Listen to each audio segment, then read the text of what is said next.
Hey, you own a business? Maybe we should consider advertising on the show. See if we can make a little bit of money. My email address is scott@scotthorton.org. All right, y'all, welcome back to the show. I'm Scott Horton. This is my show, The Scott Horton Show. Our first guest on the show today is Daniel Larison. He writes at the American Conservative magazine. That's theamericanconservative.com/Larison. Welcome back to the show. How are you doing, Daniel? I'm doing fine, Scott. Thanks for having me back. That's good. I'm very happy to have you here. I always like reading your stuff, and, I always like anything really sane about America's policy in Eastern Europe, and you've got that in spades here, thank goodness. So I'll ask people again to please go look at theamericanconservative.com/Larison. I guess, first of all, the facts, can we talk about the latest developments with the cities and the unrest in eastern Ukraine? And can I ask you what you think may come of that? And then maybe we can talk about, a lot of other aspects. Sure. Well, so you've seen a number of demonstrations or uprisings, or at least what seem to be uprisings, in some of the cities in eastern Ukraine, particularly Donetsk, where they have declared their own self-defense forces, so-called self-defense forces, and in Donetsk, at least, they've declared a revival of an old post-revolutionary independent republic, which, of course, nobody recognizes at this point. It's basically just a few people in one building at the moment, but there's clearly unrest. There's clearly a lot of anti-government sentiment in terms of being opposed to the people who have taken over in Kiev, and there's reason to think that the Russians are stoking this and encouraging it, if only to give the people in Kiev a headache and to create a problem for them, and to create a situation where they either have to suppress these demonstrations with force, as they've threatened to do, or allow the eastern half of the country to gradually drift out of their control. And then meanwhile, the Russians do have large numbers of soldiers on the border that are at least potentially there, or at least they're there to threaten the possibility of Russian intervention. But I think nobody really knows for sure, one way or the other, how far into Ukraine Russian forces would actually go if they were to do that, or if they would try to do it covertly as they did in Crimea. Meanwhile, the situation in Ukraine overall is not good economically. They're on the verge of default, and there doesn't seem to be anything, even economic aid from the West, that would prevent that at this point. So they're going to be starting from the bottom up one way or the other in the entire country there. And then I guess, all the industry in the East, that was a big part of the argument over the trade agreement, right, was that basically the trade agreement would end the protectionism for the old industry in the East. And they'd basically be wiped out by competition with more efficient European producers and that kind of stuff. And here they're already on their last legs as it is. That was meant to, or at least in effect, it would have killed off what little economy they even had left. Is that about right? At least in the short term. Well, the association agreement with the EU would have made conditions very difficult for Ukrainian industry, and then the Russian response to that agreement would have compounded the problem, because most of Ukraine's markets for those goods are in Russia. So Russia has an interest in continuing that supply to them, but they were also willing to impose trade sanctions in order to penalize Ukraine for pursuing that association agreement.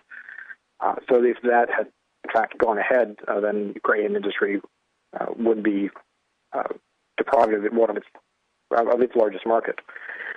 So in terms of the near-term economic future of Ukraine, it looks very bad. And, of course, the Russians have just said that they're contemplating cutting off gas supplies on account of the fact that the Ukrainians have not paid their gas bills for some time, and are, in fact, in no position to pay them because they owe too much money and they don't have nearly enough. So it's a number of things that are coming together at the same time that are making their economic and financial situation untenable. Right. All right. Now, as far as the Russian soldiers on the other side of Ukraine's eastern border there, obviously a lot has been made of it from a lot of different competing sources. And numbers have gone as high as 100,000, and then other reports have seemed to say that not much has changed really as far as the numbers of Russian soldiers stationed near the Ukrainian border right there, whatever. Can you tell me what's the best sense you can make of what's going on there, or what kind of likelihood you think there might be that they will cross that border? From what I've seen, the conservative estimate is that there's something on the order of 30 to 40,000 on the eastern border. And as far as I know, that's about as high as it goes. I think to the extent that there's any consensus about what may be about to happen is that, at least from the Russian perspective, it's much better for them to try to stir things up through the use of covert operations and special forces and intelligence operatives to keep things churning and to keep political unrest going as long as possible to make things harder on the new government in Kiev. But I don't, and of course we may be proven wrong about this, but I don't think it makes sense for them, from their own perspective, to wade into what would become a guerrilla war, potentially, if they actually sent their regular forces in large numbers. There's no reason, in a sense, they don't need to do that because they already have enough other levers to influence the situation without going that far. Mm-hmm. Yeah, I mean, that makes sense to me if I try to put myself in Putin's position. He's gotten the Crimea thing locked down nice and easy. No point in pushing it, but then again, I guess, well, so then the question is, how far would America have to push it, or would the new junta in Kiev have to push it to provoke them into actually coming across? Because, of course, the people, some of the protesters in the East were saying, well, hey, we want a referendum. We want to vote just like the Crimeans on independence or a protectorate status with Russia, and we want Russian peacekeepers to come and protect us. And, you know, that's the kind of thing any politician loves to hear, is that his soldiers are being invited somewhere. You know what I mean? Oh, sure. Yeah, that could provide a pretext for coming in. But I think the only thing that would actually trigger a Russian intervention is if a large attempt to suppress these demonstrations took place. So if the Ukrainian government refrains from that kind of crackdown, which would be desirable in and of itself, it would also avoid giving the Russians that pretext to come across the border, because they will claim that now the abuses of the Russian-speaking population are taking place, and they're there to stop them. So really the key, as far as the Ukrainian government is concerned, is not to give them that pretext. And as long as the Russians can't at least dress it up somewhat plausibly as intervening on behalf of people who are being attacked, they probably won't come across. Mm. All right, well, so I won't waste your time with having you debunk the theory that, you know, just Putin's aggressive nationalism caused all of this. Obviously, it's a situation of blowback created by the Western powers here. But I wonder, why do they keep pushing it in Ukraine? I mean, I can see the whole rebuilding America's defenses strategy for just conquering as much of the world as you can and incorporating it as much as you can into your alliances or whatever. But at the same time, it seems like, you know, these guys all went to fancy schools and stuff. They've got to know that they can only push things so far, like a second color revolution in Kiev in 10 years, you know? Well, you'd think that they would know that there are limits to what can be done and what Russia will put up with. But I think we've seen, in fact, that they aren't aware of that. They don't really give any credence to Russian complaints or the possibility of Russian retaliation, because as far as they're concerned, anything that Russia does to push back, they will declare illegitimate and will therefore justify even more aggressive measures from our side. So in that sense, I don't think they see a problem with what's been going on, in that it justifies the push into the former Soviet Union that so many of these people have been advocating all along. And they'll say, well, look, we're the stabilizing force, we're the benevolent force. That's how they convince themselves that what they're doing makes sense. When, indeed, looking at the results over the last 4 or 5 months, enormous instability has resulted from trying to force Ukraine to join one camp or another, which is why I think that the solution that still makes the most sense is to try to come up with some arrangement that guarantees Ukrainian neutrality and doesn't try to force it into one camp or the other, because obviously neither faction or neither side has enough support within Ukraine to make it stick. Right. In fact, I mean, that's what the Obama administration has said they want to do, right? I mean, it's been a couple of weeks since John Kerry, at least in principle, conceded that they needed to rewrite the Constitution, work something out. And I'm sorry, I'm only just realizing we got to go out to break in 10 seconds here, Daniel. Hold it right there. We'll be right back with Daniel Larison from the American Conservative right after this, y'all. Oh, John Kerry's Mideast peace talks have gone nowhere. Hey, y'all, Scott Horton here for the Council for the National Interest at councilforthenationalinterest.org. U.S. military and financial support for Israel's permanent occupations of the West Bank and Gaza Strip is immoral, and it threatens national security by helping generate terrorist attacks against our country. And face it, it's bad for Israel, too. Without our unlimited support, they would have much more incentive to reach a lasting peace with their neighbors. It's past time for us to make our government stop making matters worse. Help support CNI at councilforthenationalinterest.org. All right, sorry about that, dang commercial breaks. They're on a timer here. Well, it's the Scott Horton Show. I'm Scott Horton. I'm talking with Daniel Larison from the American Conservative magazine. And we're talking about the situation in Ukraine here. And I guess one of these headlines I X'd out this morning, I never really got a chance to read, I don't think, Daniel, but said that the Americans are saying that they don't put much hope in any upcoming talks with the Russians about what to do in Ukraine. And I guess I just wonder whether you think, I mean, because what you just said is so obviously true, right? That if you want to hold the state together, well, then, you know, embrace more federalism, and then there's less to fight about, you know? That's pretty simple. It's the obvious solution. I think Kerry has more or less conceded that in one or the other of his statements anyway. So I guess what are the odds you're placing on it? Is the momentum with a solution as obvious as this one, perhaps? Well, I don't think so, for a couple of reasons. One, whatever hints our officials may have given that a federalized Ukraine might be a way out of this crisis, there is strong resistance in Washington and in a lot of Western capitals to the idea that great powers negotiate over how Ukraine will govern itself.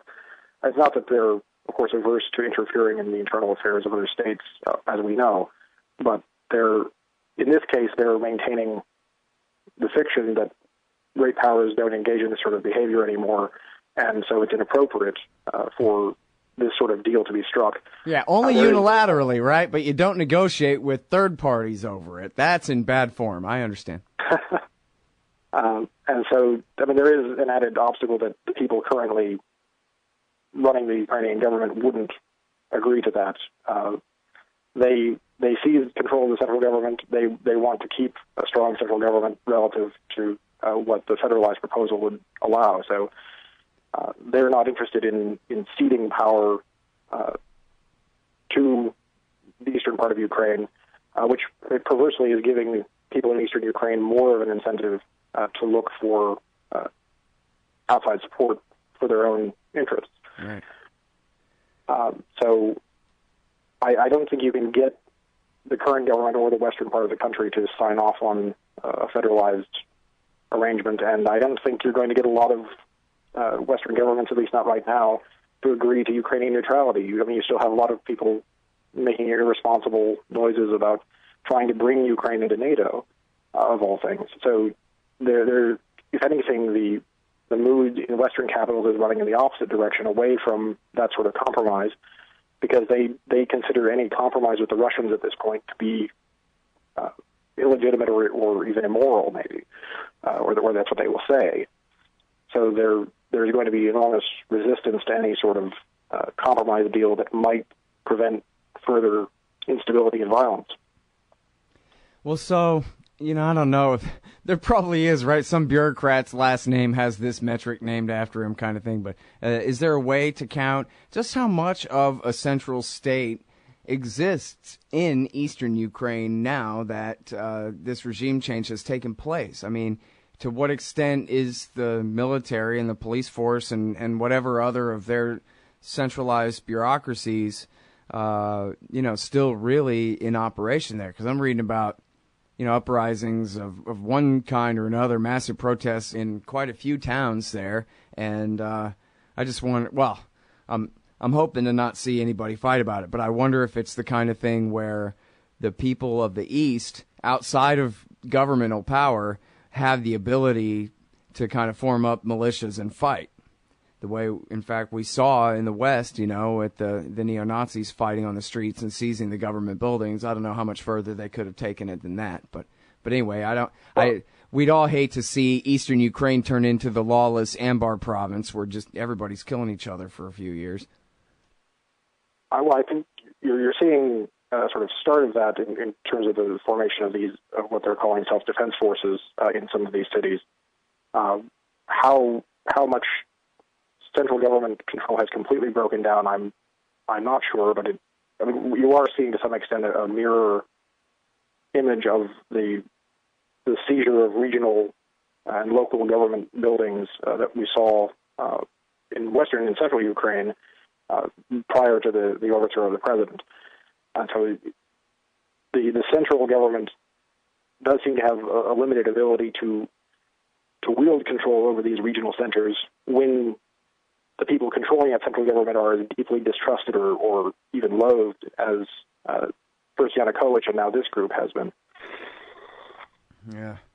All right. Now, so on the question of America messing around over there and wanting so badly to bring Ukraine into NATO, it would seem like this entire crisis, fomented by whoever, no matter what we're talking about here, would be reason number one why not to expand, certainly not to expand NATO to include Ukraine, but it ought to also bring up major questions about just what kind of commitment we really have to the rest of the countries in Eastern Europe. I keep reading people talk about, the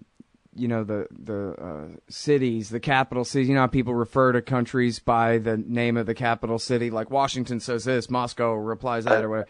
But they're talking about the capitals of Latvia and Estonia and these places. I've never even heard of these cities, and yet, the Democrats and the Republicans have signed me up to trade Austin, Texas for them if it comes down to it. And I just wonder, most people just kind of shrug that off and say, just because we put those countries in NATO doesn't mean we would really defend them. But I worry that we might actually defend them if it came down to that. What if Putin decided to call our bluff? Well, that is one of the dangerous things about past rounds of NATO expansion, is that it went ahead without really thinking about what we would have to do if, in fact, it ever came to a point where Russia challenged that security guarantee.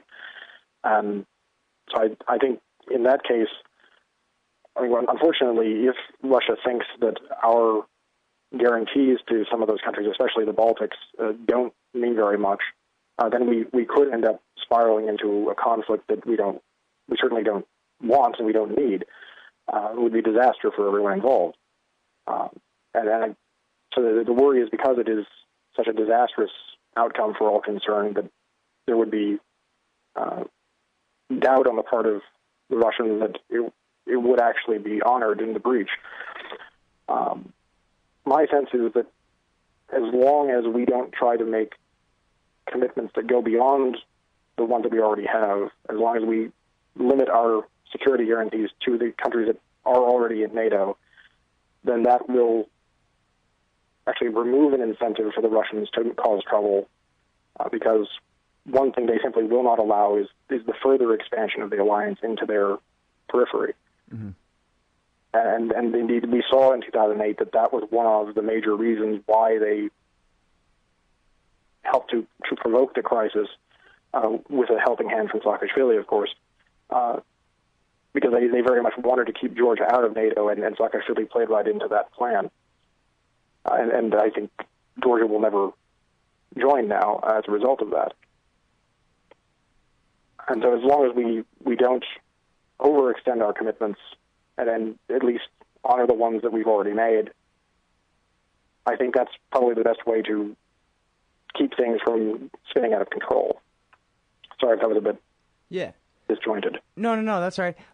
So I guess then, would you say wait a little while and maybe then start disbanding NATO? You don't want to start disbanding NATO in response to this crisis, I think you mean. But, I mean, do we need this alliance for the long term?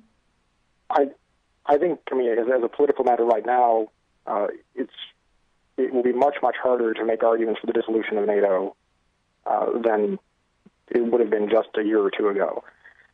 Because now a large number of governments that belong to NATO see the value in having it as a defensive alliance again.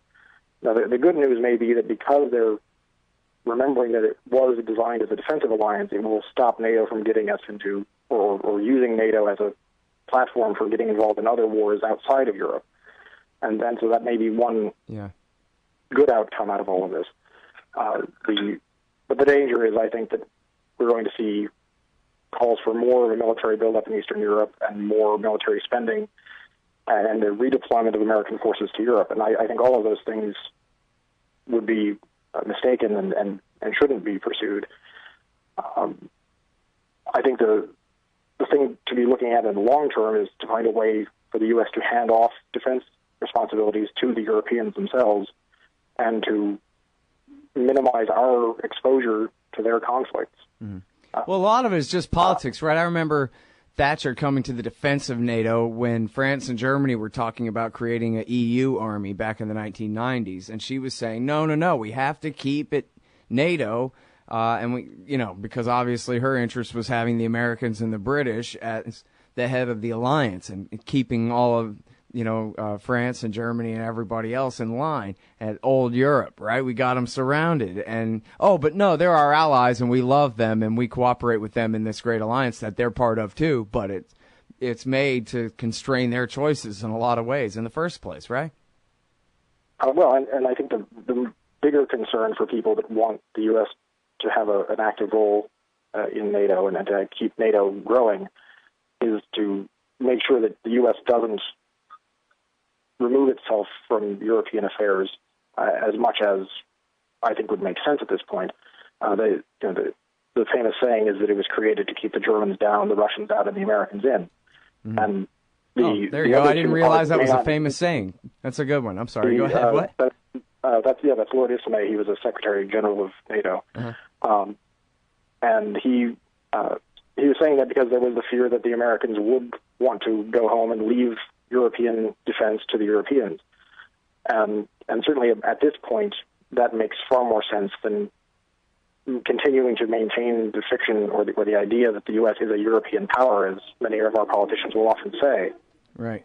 I mean, and in fact, none of the European powers or the American power, for that matter, need all this military anyway. None of us face any actual threats to our own countries at this point, so the whole thing is kind of moot if you look at it that way, it seems like to me. But all right, well, I'm sorry, we're out of time. Thanks very much for your time, Daniel. Thanks, Scott. All right, but that's Daniel Larison, theamericanconservative.com/Larison. Hey, I'll Scott Horton here for The Future of Freedom, the monthly journal of the Future of Freedom Foundation. Edited by libertarian purist Sheldon Richman, The Future of Freedom brings you the best of our movement, featuring articles by Richman, Jacob Hornberger, James Bovard, and many more. The Future of Freedom stands for peace and liberty, and against our criminal world empire and Leviathan state. Subscribe today. It's just $25 per year for the back pocket-sized print edition, $15 per year to read it online. That's The Future of Freedom at fff.org/subscribe. Peace and freedom. Thank you. You hate government, one of them libertarian types, or maybe you just can't stand the president, gun grabbers, or warmongers. Me too. That's why I invented LibertyStickers.com. Well, Rick owns it now, and I didn't make up all of them, but still, if you're driving around and want to tell everyone else how wrong their politics are, there's only one place to go. LibertyStickers.com has got your bumper covered. Left, right, libertarian, empire, police, state, founders quote, central banking. Yes, bumper stickers about central banking. Lots of them. And, well, everything that matters. LibertyStickers.com. Everyone else's stickers suck. Hey, y'all, Scott Horton here for WallStreetWindow.com. Mike Swanson knows his stuff. He made a killing running his own hedge fund and always gets out of the stock market before the government-generated bubbles pop, which is, by the way, what he's doing right now, selling all his stocks and betting on gold and commodities. Sign up at WallStreetWindow.com and get real-time updates from Mike on all his market moves. It's hard to know how to protect your savings and earn a good return in an economy like this. Mike Swanson can help. Follow along on paper and see for yourself. wallstreetwindow.com. Hey, y'all, Scott here. First, I want to take a second to thank all the show's listeners, sponsors, and supporters for helping make this show what it is. I literally couldn't do it without you. And now I want to tell you about the newest way to help support the show. Whenever you shop at Amazon.com, stop by ScottHorton.org first, and just click the Amazon logo on the right side of the page. That way, the show will get a kickback from Amazon's end of the sale. It won't cost you an extra cent. And it's not just books. Amazon.com sells just about everything in the world, except cars, I think. So whatever you need, they've got it. Just click the Amazon logo on the right side of the page at ScottHorton.org, or go to ScottHorton.org/Amazon.